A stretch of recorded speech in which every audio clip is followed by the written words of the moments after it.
말씀은 요한복음 11장 25절부터 27절까지의 말씀입니다. 우리 요한복음 11장 25절부터 27절까지 말씀 다 같이 읽도록 하겠습니다. 예수께서 이르시되 나는 부활이요 생명이니 나를 믿는 자는 죽어도 살겠고 무릇 살아서 나를 믿는 자는 영원히 죽지 아니하리니 이것을 내가 믿느냐? 이르되 주여 그러하외다. 주는 그리스도시요 세상에 오시는 하나님의 아들이신 줄 내가 믿나이다. 아멘. 아멘. 죽은 자의 부활을 믿습니까? 이게 오늘 설교 제목입니다. 한번 제가 질문하겠습니다. 죽은 자의 부활을 믿습니까? 예, 이것이 우리의 믿음입니다. 이 믿음은 어떤 것도 이겨낼 수 있고 어떤 것도 견뎌낼 수 있습니다. 그러나 죽은 자에 대한 부활을 믿지 않는 믿음이라면 그저 모래 위에 지은 집처럼 허물어지기가 딱 좋습니다. 조금만 어려우면 무너집니다. 조금만 힘들으면 무너집니다. 조금만 자존심 상하면 그 믿음 막 무너져요. 그런데 부활신앙이 내 믿음의 근거요 기초라고 생각하는 사람은 어떤 풍랑이 오고 어떤 환란이 와도 그 떡 없습니다.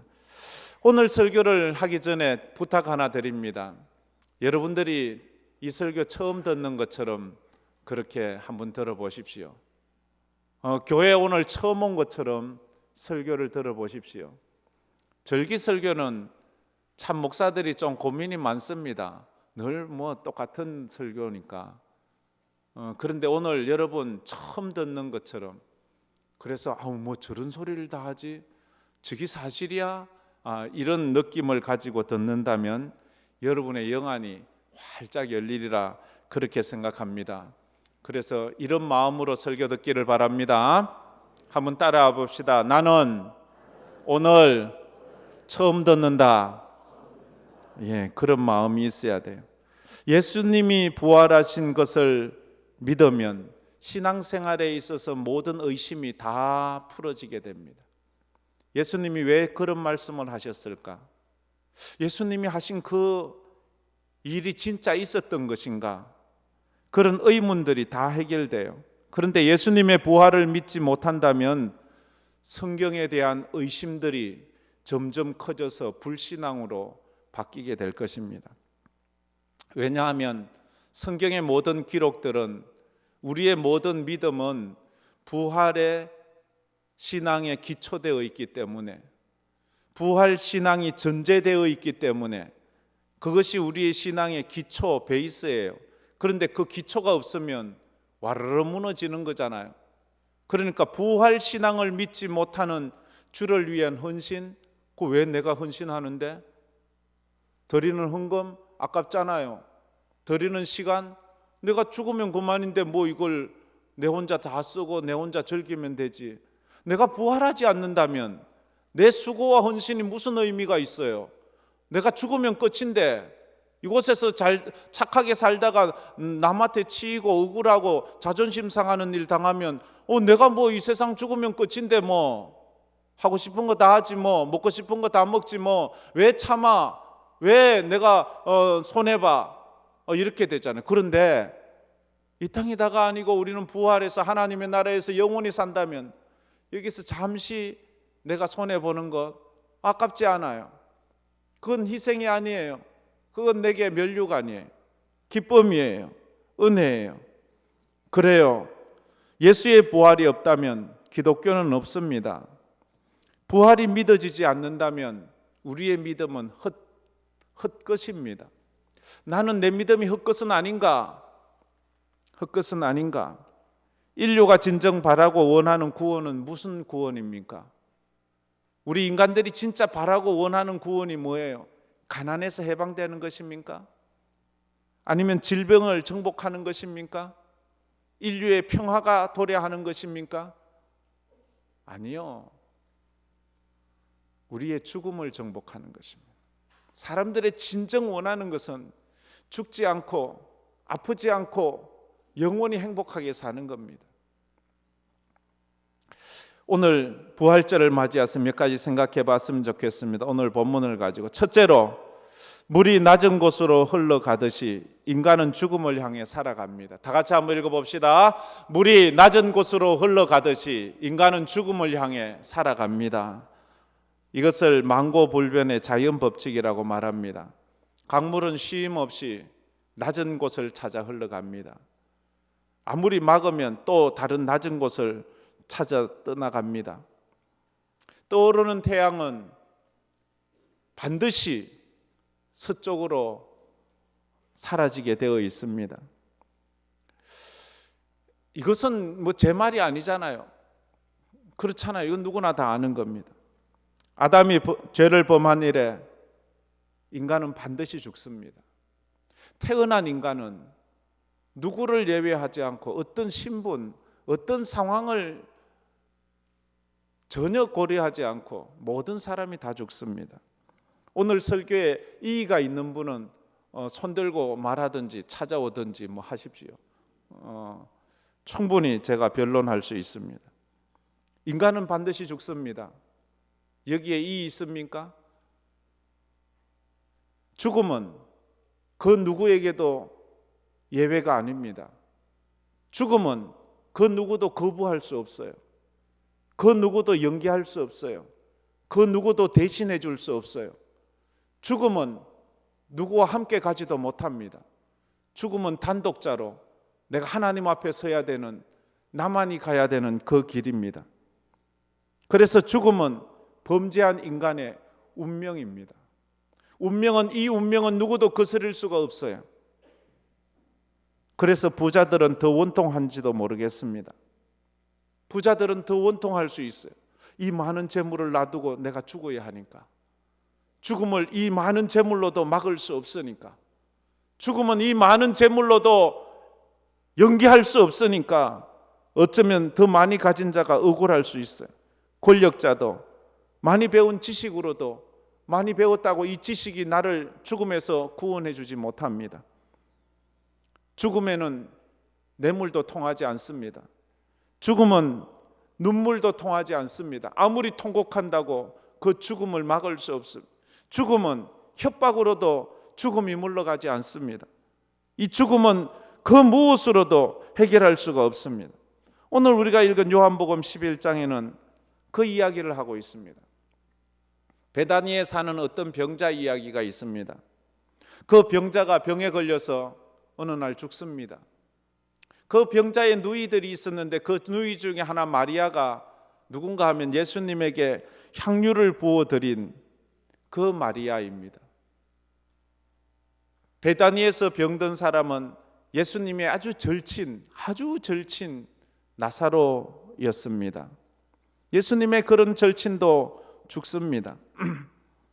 예수님이 나사로가 죽어서 이제 장사 지낸 지 나흘이 된 때에 예수님께서 그 베다니에 가서 그 자기 친구 나사로가 죽었음을 알고 그 죽은 것에 대해서 슬피 우는 사람들, 특히 그의 누이들을 보고 예수님도 같이 웁니다. 35절에 그렇게 말하죠. 예수께서 눈물을 흘리시다. 예수님도 눈물을 흘리셨어요. 근데 예수님은 왜 우셨을까? 예수님의 눈물은 단순히 친구가 죽어서 그 죽은 친구의 그 죽음을 슬퍼해서 우는 그런 눈물일까? 그런 눈물의 차원을 넘어섰을 거예요. 인간의 죽음을 보고 안타까워하는, 죽음을 보고 죽음 자체를 놓고 슬퍼하는 것이 아니라 인간을 죽게 만든 그 죄 때문에 예수님은 분노의 눈물을 흘리고 있는 거예요. 저 죄만 없으면 인간은 죽지 않아도 되는데, 근데 사람들은 그걸 몰라요. 사람이 왜 죽는지를 몰라요. 제가 장례식 때마다 강조하는 건데, 사람이 왜 죽는 줄 아세요, 여러분? 사람들은 이래 말합니다. 의사들은 병들어서 죽었다고, 나이 많아서 죽었다고, 사고당해서 죽었다고. 여러분은 사람이 왜 죽는다고 생각합니까? 병이 들어서 죽습니까? 나이 많아서 죽습니까? 사고 때문에 죽습니까? 예수님은 분명히 말합니다. 성경은 분명히 말해요. 사람은 죄 때문에 죽는다고. 할렐루야. 이해 있습니까? 성경을 조금만 아는 사람은 여기에 이의가 없습니다. 죄의 삭선 사망이요. 하나님께서 분명히 아담에게 말했습니다. 너가 이거 먹으면 정령 죽으리라. 그래서 죽은 거예요. 나이 많아 죽지 않아요. 아담 하와는 영생하는 존재로 지어졌어요. 근데 죄를 범함으로 그들은 죽음이 들어왔어요. 사람이 1000년을 살아도 죽어요. 사람이 그 처음에 인간들은 근 1000년을 살았잖아요. 그래요. 그 죽음 때문에 예수님은 분노하고 울고 계세요. 살아있는 사람에게 가장 큰 두려움이 뭐예요? 그건 죽음이에요. 살아있는 사람에게 가장 큰 슬픔은 또 뭐예요? 그것도 죽음이에요. 가장 큰 절망도 죽음입니다. 부모님의 죽음, 친구의 죽음, 어떨 땐 자녀를 앞세워야 되는 그런 죽음도 있습니다. 그런데 이것을 착각할 때가 있어요. 부모님만 죽는 것이 아니에요. 친구만 죽는 게 아니에요. 자녀가 죽는 게 아니에요. 시간이 되면 내가 죽어야 되는 거예요. 이것을 막을 길이 없는 거예요. 나도 죽음을 맞이해야 돼요. 아무리 피하리라고 피해보지만 피할 수 없어요. 약을 먹고 건강하게 살려고 아무리 애써도 이건 피할 수 있는 것이 아니에요. 숨을 수 있는 것이 아니에요. 두 번째로, 물길을 막을 수 있지만 죽음의 길은 막을 수도 되돌릴 수도 없습니다. 물길은 댐을 만들어 막을 수 있어요. 물길은 다른 수로를 뚫어서 다른 길로 이 물길이 돌아가게 만들 수는 있어요. 그런데 사람의 죽음의 길은 막을 수도 없어요. 되돌릴 수도 없어요. 우리가 맞이해야 되는 거예요. 인간은 결코 그 무엇으로도 죽음을 막을 수 없습니다. 죽음이 찾아오면 찾아온 그 순간 나는 1분만 더 살게 해주세요. 아니요. 단 1초도 내 맘대로 내 수명을 연장할 수 없어요. 누가복음 7장에 예수님이 나인이라는 성에 들어가신 적이 있습니다. 이 나인이라는 나인성에 들어갔는데 거기에 장례 행렬을 예수님이 마주하게 되었습니다. 그 장례의 주인공은 어느 한 과부의 외동 아들이었습니다. 과부에게 유일한 희망이었어요. 그런데 그 아들이 갑자기 무슨 연고인지 죽었어요. 아들이 죽은 과부의 그 슬픔이 얼마나 컸는지 그 여인은 그 아들의 관이 지나가는 장례 행절을 앞에서 가로막으면서 관을 붙잡고 놓아주질 않아요. 그런다고 그게 막아집니까? 장례 행절 앞에 들어 눕습니다. 그러다고 그 장례 행절을 막을 수 있습니까? 장례 행절은 막을 수도 없습니다. 죽음은 막을 수가 없습니다. 군대로도 막을 수 없어요. 억만 금을 준다고 해서도 그 장례 행절을 막을 수가 없어요.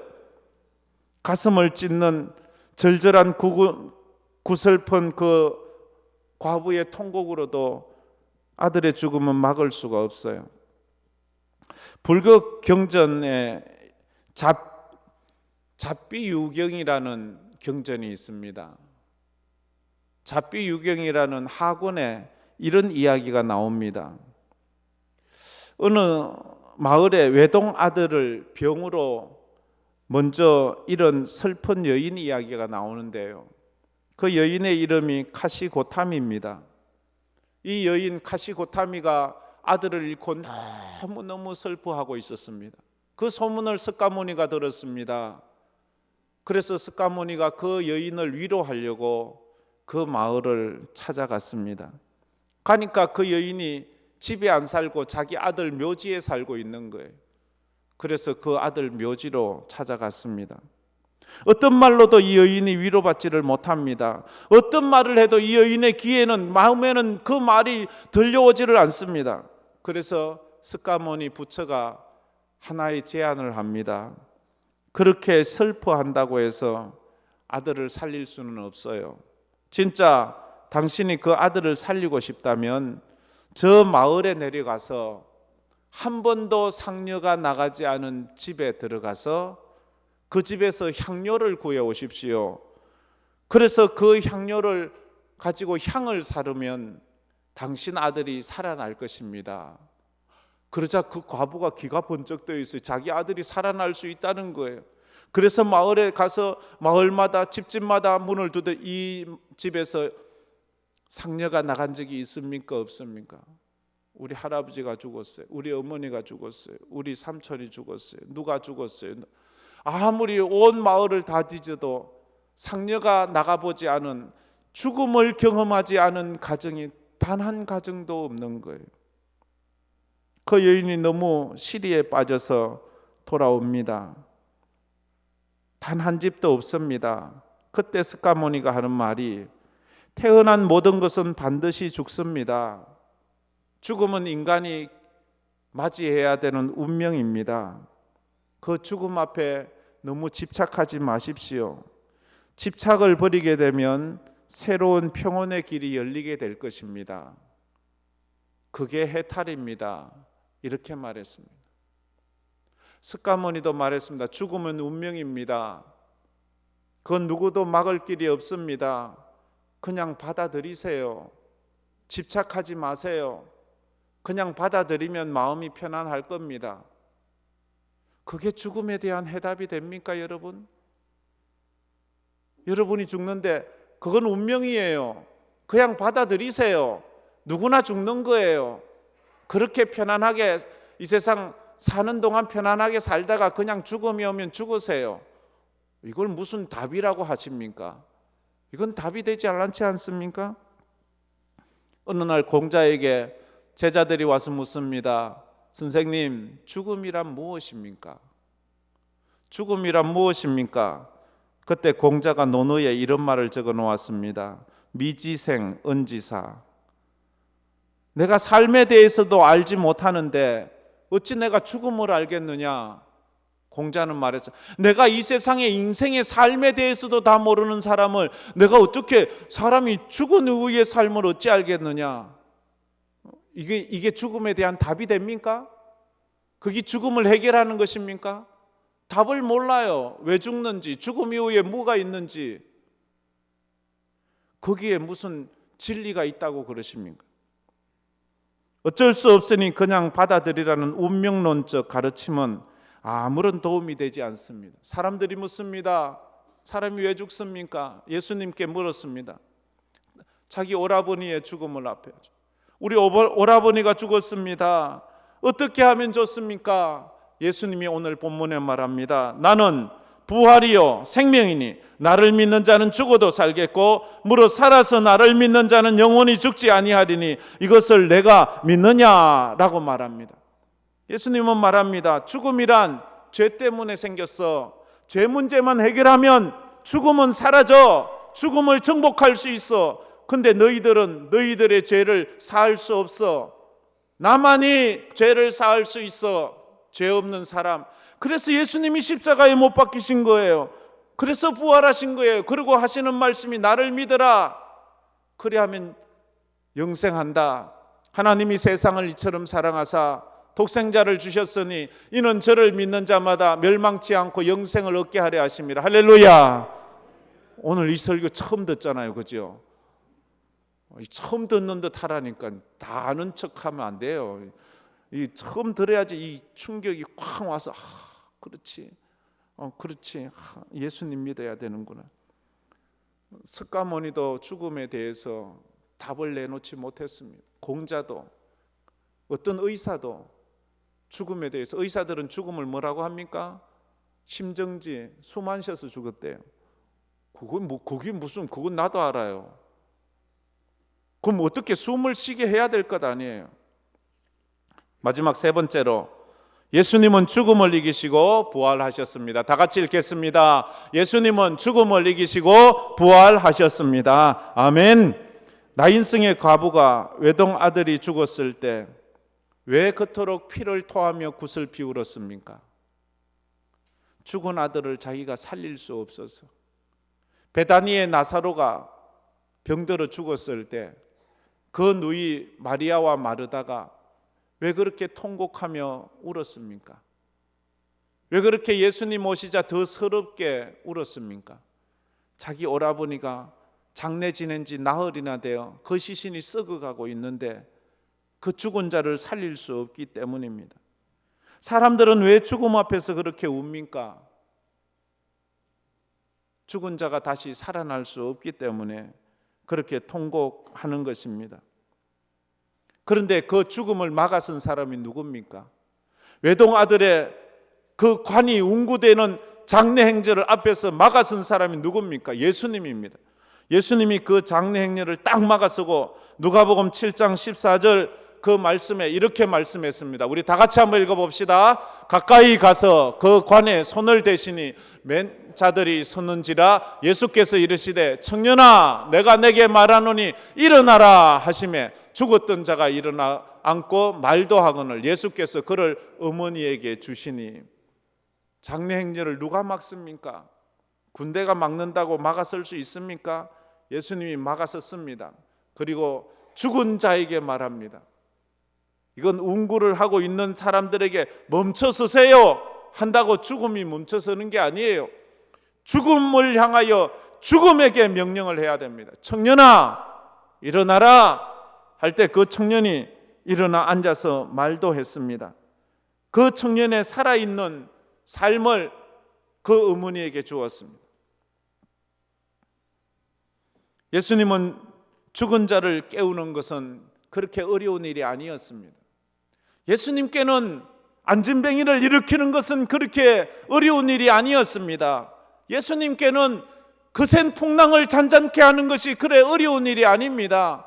마치 잠자는 아이를 아침에 어머니가 얘야 일어나 학교 가야지 하듯이 아주 예수님께서는 잠자는 이 나인성 과부의 아들을 깨우는 것은 어린아이 잠자는 것을 아침에 깨우듯이 그렇게 쉽게 깨웠습니다. 일어나 하니까 벌떡 일어났습니다. 왜? 그의 영혼을 주장하시는 분, 삶과 죽음의 주인이 우리 주님이시기 때문입니다. 할렐루야. 우리 주님께서 영혼아 다시 들어가 하면 그에게 들어가는 거예요. 그래서 인생은 그걸 알아야 돼요. 이 고기 덩어리가 내가 진짜가 아니고 내 영혼이 진짜 나예요. 영혼 떠난 나는 죽은 거예요. 아무것도 할 수 없어요. 영혼 떠나면요 손가락 하나 까딱 못해요. 왜? 죽었기 때문에. 성경은 죽음을 영과 육에 분리된 것이라고 말하거든. 누가 진짜 납니까? 제가 늘 묻잖아요. 누가 진짜 나예요? 이 육이 나예요? 이 영이 나예요? 영이 나지요. 육은 죽으면 뭐 우리 옷 같은 거지요. 옷에 불과하지요. 옷은 갈아입을 수 있잖아요. 죽어 하나님 앞에 나가면 우리는 영원한 영광의 거룩한 몸의 형체로 변화한다고 그렇게 말씀하지 않습니까? 인간은 죽음 앞에 눈물로 구슬피 통곡할 수밖에 없습니다. 아무것도 할 수 있는 게 없어요. 죽은 나사로의 누이 마르다는 예수님이 오시자 죽은 지 나흘이나 되었습니다. 냄새가 납니다. 예수님 이제 살지 못합니다. 이제 못 삽니다. 이제 예수님 우리 오빠 어떻게 하나요? 우리 오빠 어떻게 하나요? 할 때 요한복음 11장 43절에 예수님이 또 이렇게 말씀하셨습니다. 다 같이 읽어봅시다. 이 말씀을 하시고 큰 소리로 나사로야 나오라 부르시니 죽은 나인성의 과부의 아들을 청년아 일어나라 달리다곰 소녀야 일어나라 하셨던 그 예수님께서 나사로에게도 나사로야 일어나라. 언젠가 주님이 이 땅에 재림하실 때에 나사로의 이름을 부르듯 저의 이름을 부르고 여러분의 이름을 불러 우리를 다 부활시키실 것입니다. 할렐루야. 이 믿음이 우리의 믿음입니다. 이런 충격적인 믿음, 이 말씀이 한번 충격으로 다 와야 돼요. 아이 뭐 뻔한 거 아니야, 목사 뻔한 소리지. 이렇게 하면 내 신앙에 한번 점프하기가 어렵습니다. 그 말을 나사로야 나오라 하자 그 나사로가 어떻게 했다고요? 죽은 자가 수족을 배로 동인 채로 나오는데 그 얼굴은 수건에 쌓였더라. 예수께서 이르시되 풀어놓아 다니게 하라 그렇게 말합니다. 살아난 나사로가 강시처럼 껑충껑충 묶인 채로 나오는 거예요. 영국의 문호 루이스라는 사람이 있었습니다. 그 루이스에게는 아주 자기 목숨이라도 나누어 줄 수 있는 절친 윌리엄스가 있었습니다. 근데 어느 날 이 윌리엄스가 병에 걸려서 죽었습니다. 그 친구의 장례식에 참여한 루이스가 그 친구를 생각하면서 조사를 했습니다. 조사에서 이런 말을 했습니다. 이제 내게 멀리 생각되었던 천국은 내 이웃집이 되었습니다. 왜냐하면 그 천국에 나의 사랑하는 친구 윌리엄스가 살고 있기 때문입니다. 이런 말을 했습니다. 그리고 나서 1년 후에 이 루이스의 정말로 사랑하는 아내가 세상을 떠났습니다. 이 루이스는 그 사랑하는 아내 조이가 죽는 날 그는 일기장에 이런 일기를 남겼습니다. 이제 천국은 내 집이 되었습니다. 그곳에 사랑하는 아내 조이가 살고 있고 그 옆집에는 내 사랑하는 친구 윌리엄스가 살고 있기 때문에 저 이제 천국은 내가 돌아가야 할 나의 집입니다 라고 이렇게 고백을 했습니다. 천국은 멀리 있는 곳이 아닙니다. 내가 가야 할 나의 고향이고 나의 집입니다. 왜? 우리는 그곳에서 왔잖아요. 우리의 영혼은 하나님께로부터 왔으니까 언젠가 하나님께로 갈 것이기 때문입니다.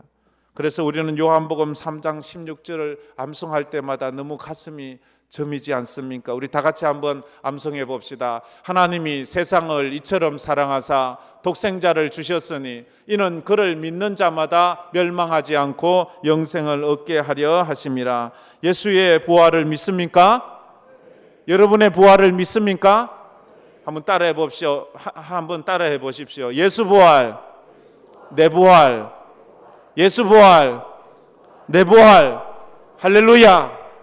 이 찬양 한번 이 오늘 본문 말씀 다 같이 한번 읽고 우리 찬양하며 나갔으면 좋겠습니다. 오늘 본문 다 같이 읽겠습니다. 예수께서 이르시되 나는 부활이요 생명이니 나를 믿는 자는 죽어도 살겠고 무릇 살아서 나를 믿는 자는 영원히 죽지 아니하리니 이것을 내가 믿느냐? 이르되 주여 그러하외다. 주는 그리스도시요 세상에 오시는 하나님의 아들이신 줄 내가 믿나이다. 아멘. 아멘. 우리 이 말씀을 생각하면서 오랜만에 살아계신 주 한번 힘차게, 이 찬양은 진짜 힘이 있게 살아계신 주님을 만나는 마음으로 찬양해야 될 것 같습니다.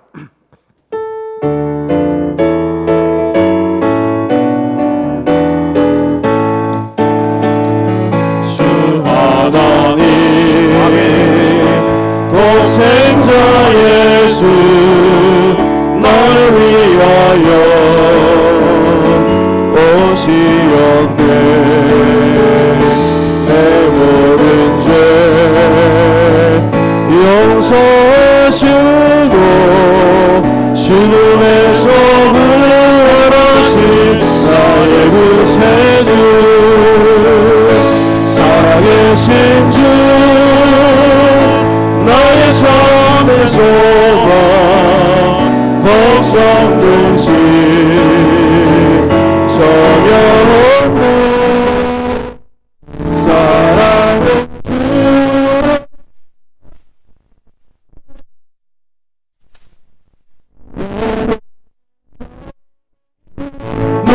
충만하네. 주 안에서 거듭난 생명 도우시는 주의 사랑 참 기쁨과 확신 가지고 예수님의 도우심을 믿으며 살리. 아멘. 살아계신 주 나의 참된 소망 걱정되시 전혀 없네. 사랑의 주내 갈 길을 놓아니 내 모든 삶의 기쁨 노심하네. 그 언젠가 주 뵐 때까지 주를 위해 싸우리라. 승리의 길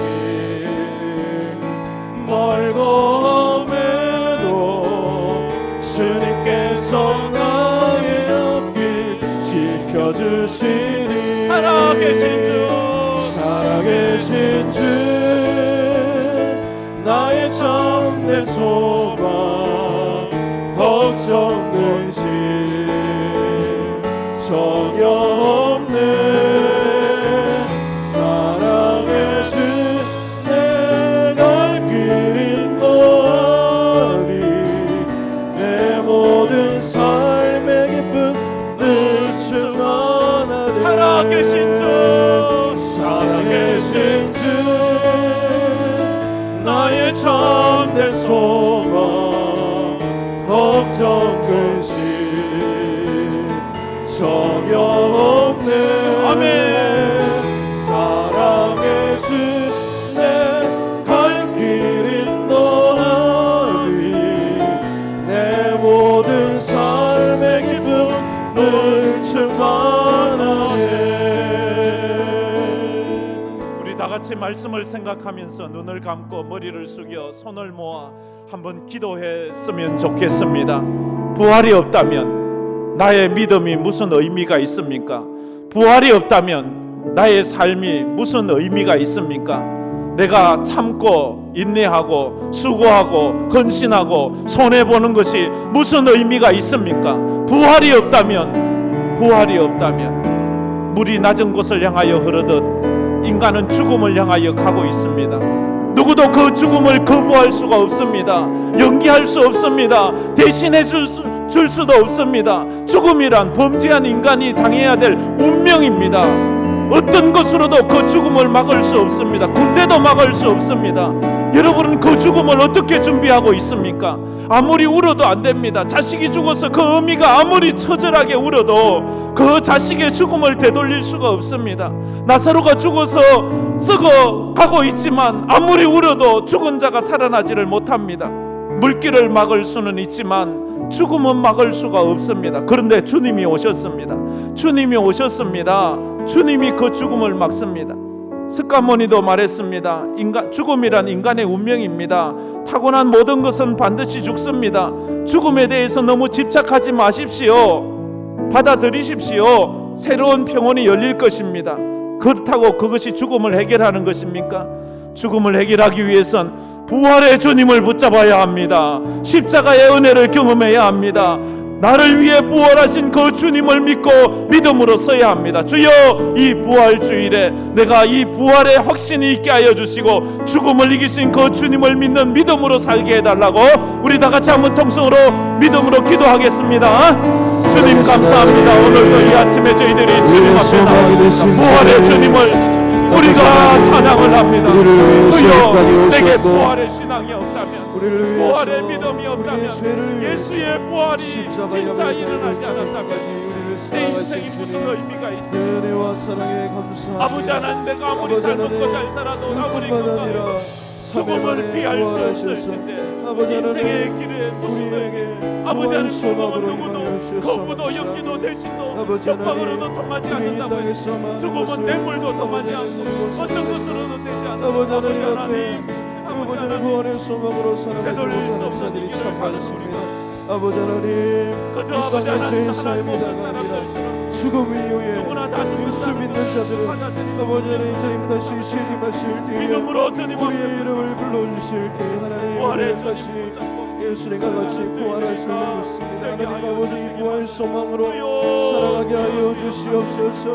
이 땅에 아버지 소망이 없고 희망이 없다고 할지라도 아버지 예수 그리스도 붙들고 예수 그리스도 우리의 소망이 되심을 아버지 날마다 고백하며 살아갈 수 있는 아버지 하나님 인생들 믿음의 사람들이 될 수 있도록 하나님 도와주시옵소서. 부활하신 주님을 붙들고 살아가기를 원합니다. 아버지, 그 주님을 소망하며 날마다 주님 다시 오실 날을 기대하고 소망하며 살아갈 수 있는 이 모든 성도들이 될 수 있도록 은혜를 베풀어 주시옵소서. 죽은 자의 부활을 믿습니다. 그러나 세상은 죽음은 누구나 다 겪어야 되는 운명이라고만 말하지 죽음에 대한 해법을 말하지 않습니다. 주님, 물이 낮은 곳으로 흘러가듯 인간은 누구나 다 죽음을 향하여 가고 있습니다. 아버지 하나님, 그럼에도 불구하고 그들이 죽음의 해결 방법을 찾지 않습니다. 우리 주님이 이 땅에 오셔서 나는 부활이요 생명이니 나를 믿는 자는 죽어도 살겠고 무릇 살아서 나를 믿는 자는 영원히 죽지 않는다고 말하면서 이것을 내가 믿느냐라고 말했습니다. 오늘 이 질문 앞에 우리 사랑하는 성도들이 예 주님, 제가 주님을 믿습니다. 예 주님, 제가 주님의 부활을 믿습니다. 예 주님, 나도 그 부활에 참여할 것을 믿습니다. 예수 부활 내 부활임을 믿습니다. 고백하는 우리 성도들, 저 믿음이 견고하게 하시고 주님 앞에 서는 그날 그들의 이름이 나사로처럼 불려질 때에 주님 앞에 벌떡벌떡 일어나 부활에 참여하는 모든 성도가 되게 하여 주시옵소서. 그래서 이 땅에서 우리가 살아가는 믿음의 삶이 결코 헛되지 않는다는 것을, 주를 위한 수고와 헌신이 결코 헛것이 아니라는 것을 우리가 믿음으로 붙잡고 믿음으로 나아가는 저희들 되게 하여 주시옵소서. 오늘 이 부활절일에 그 부활의 주님을 만나 우리의 잠자던 심령이 다시 한번 깨어나고 우리의 연약해진 믿음이 다시 한번 일어나고 우리의 떠나갔던 예배 자리가 다시 한번 회복되는 은혜가 있게 하여 주시옵소서. 오늘도 믿음으로 살아가는 성도들 가운데 지치고 피곤하고 나약해진 성도들 주여 찾아가셔서 부활의 주님 만나서 다시 엠마오로 가던 그들이 예루살렘으로 올라가듯 다시 주님께로 나아가는 우리 모든 성도가 되게 하여 주시옵소서. 지금은 우리 주 예수 그리스도의 은혜와 우리 하나님 아버지의 무한하신 사랑하심과 성령님의 감화 감동 위로 충만하심이 부활이요 생명 되신 죽음을 정복하신 그 주님을 붙잡고 죽은 자의 부활을 믿으며 나도 부활할 것을 믿으며 믿음으로 살기로 마음에 다짐하는 우리 모든 황금교회 성도들 머리 위에, 흩어진 우리 선교사들 위에 이제로부터 영원토록 함께 있을지어다. 아멘.